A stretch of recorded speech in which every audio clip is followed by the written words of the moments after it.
Guys, Radhe Radhe, जय श्री कृष्णा। और आप देख सकते हैं हमारे इस ऊपर वाले लोगों में कितनी एकता है। गरीब है लेकिन दिल के बहुत बड़े हैं। और ये हमारे पास बैठने की व्यवस्था नहीं थी तो ये कोई अपने घर से चटाई लेके आया है, कोई बरसाती लेके आया है, तो इस तरीके से अरेंजमेंट हुआ है। तो इन लोगों का बहुत बहुत धन्यवाद और आगे भी साथ देते रहना, ठीक है।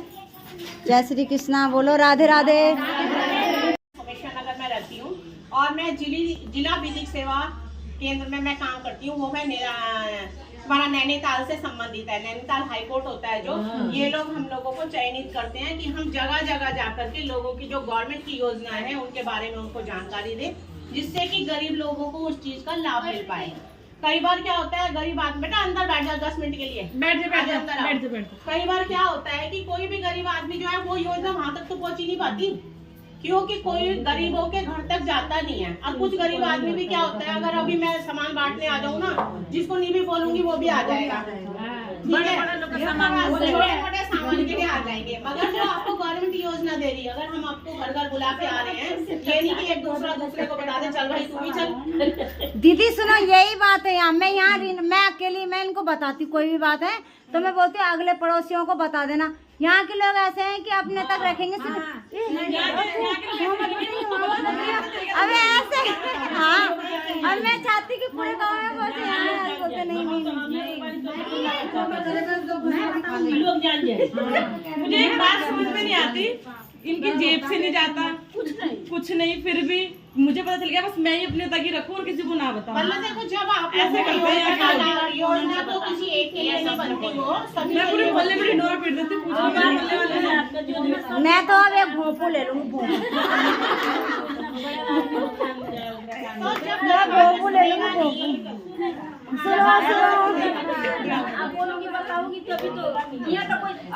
बताती हूँ मैं सबको, है ना। लेबर कार्ड मैंने बताया था, मैंने ही बनवाए थे इन लोगों के सबके लेबर कार्ड। और सामान आता है तो मैंने लड़की मदद बना रखा लेबर कार्ड वालों को, तब भी कई लोग तक पहुँच जाती सूचना, कई लोगों तक नहीं पहुँचती। तो दूसरे के हाथ बुला, हाँ, अब उसको बुलाने को भी बोलती है, उसको भी बोलती है, ये बोलती है, बताती है। देखो, समाज से जो जुड़ा हुआ होता है ना, सारे लोग कभी समाज से जुड़ते ही नहीं है। भगवान किसी एक को ऐसा चुन के लाता है जो आपको लाभ दे। लोग तो घर के घर में और उसके ऊपर भी लोग बोलते हैं कि आपको क्या मिलता है, हमें अपनी संतुष्टि मिलती है कि हमने लोगों को काम करा है। हमने तो आज सिटीजन कार्ड बनेगा, सीनियर सिटीजन कार्ड बनेगा, जिससे कि वो अपने कहीं भी आने जाना है जैसे, तो उनका वो आना जाना फ्री रहेगा। बस में जाएं आप, रेल में जाएं आप, हवाई जहाज में जाएं, उसका आपको फ्री है, उसका कोई आपको पैसा नहीं देना। कई बार क्या होता है, बुजुर्गों के पास पैसा नहीं होता, जाना जरूरी होता है हमारे को, और हम उस पैसे के चक्कर में जा नहीं पाते। तो गवर्नमेंट ने 60 साल ऊपर वालों को फ्री कर दिया। पर ये कि 60 साल आपके आधार कार्ड में, ऐसे तो हम लोग चाहे भले 70 के हैं पर हमारे कागज 85 बता रहे, क्योंकि हमने जो उसमें भरवा रखी उसके आधार पे ही वो मान्य होगा, ठीक है। तो ये तो हो गया हमारा बुजुर्ग लोगों का। दूसरा क्या होता है, जैसे वृद्धा पेंशन होगी, विधवा पेंशन होगी। और अब क्या है, जैसे मानो किसी के पति ने भी छोड़ दिया किसी को, कई बार क्या होता है तलाक भी नहीं होता, लड़की घर पे है या कहीं बेचारी अलग कमा के खा रही है, उसको भी 5,500 रुपए पात्रता के आधार पे गवर्नमेंट देती है, पर वो भी उसके फॉर्म भरेगा। कई बार क्या होता है, नहीं किसी कारणवश से वो नहीं साथ में नहीं रह पाए। बहुत ऐसे परिवार होते हैं जहाँ पति लिख के ना दे तो, पति लिख के नहीं दे रहा है कि मैं परित्याग कर दिया इसको, तो वो वार्ड मेंबर लिख के देगा। जो पार्षद होगा हमारे क्षेत्र का, पार्षद हमें लिख करके देगा कि भाई ये इतने साल से इसका पति इसके साथ नहीं है या इसको खर्चा नहीं दे रहा, अलग रहता है। तो उस आधार पे भी वो फॉर्म भरा जा सकता है, ठीक है। तो उसमें भी मेरे ख्याल से 5-6 हज़ार का, 5,000 4,000 का प्रावधान है।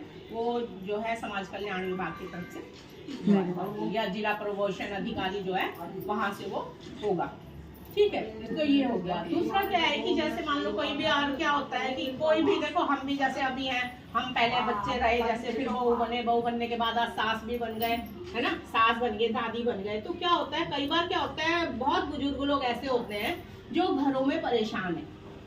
कोई वो हर आदमी उस स्थिति में पहुंचता है, ऐसे नहीं है कि आप लोग जमाने आप भी नहीं जाएंगे, हम भी, आप भी जाओगे, आपकी सास भी है, हमारी भी है, तो वो होता है। तो उस स्थिति का क्या है, उस स्थिति में यह है कि यदि किसी माँ बाप ने अपनी संपत्ति अपने बच्चों को दे दी, लिख करके दे दी, ठीक है।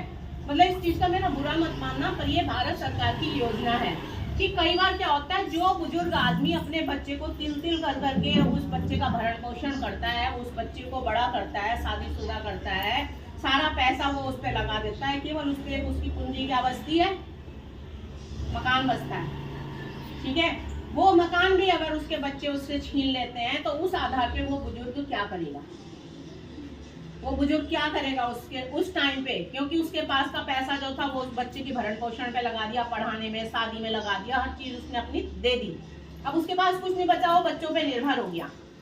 उस स्थिति में वो बुजुर्ग क्या करेगा, अगर उसने अपनी संपत्ति दे भी दी, बच्चों को लिख करके भी दे दी, और तब भी वो बच्चे उसका नहीं करते। अगर लिख के दे दी तो बच्चे उसका दवाई का खर्चा, उसका आने जाने का खर्चा, उसका खाने का खर्चा, उसका हर A to Z खर्चा जितना भी है कपड़े लत्ते का, वो बच्चे उठाएंगे।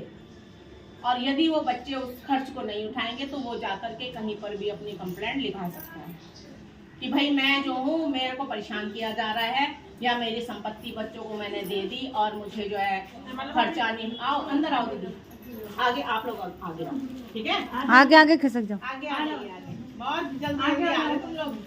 हम तो वहाँ पे रख के वापस चले गए। आ जाओ, जगह ही नहीं थी ना, बैठाते कहाँ तुम्हें। आओ अंदर आओ, अंदर आके आ जा इधर, अंदर बैठ के अच्छा रहता है। इधर आओ, अंदर आओ, कोने काने में मत छुपो। आ जाओ अंदर आ जाओ।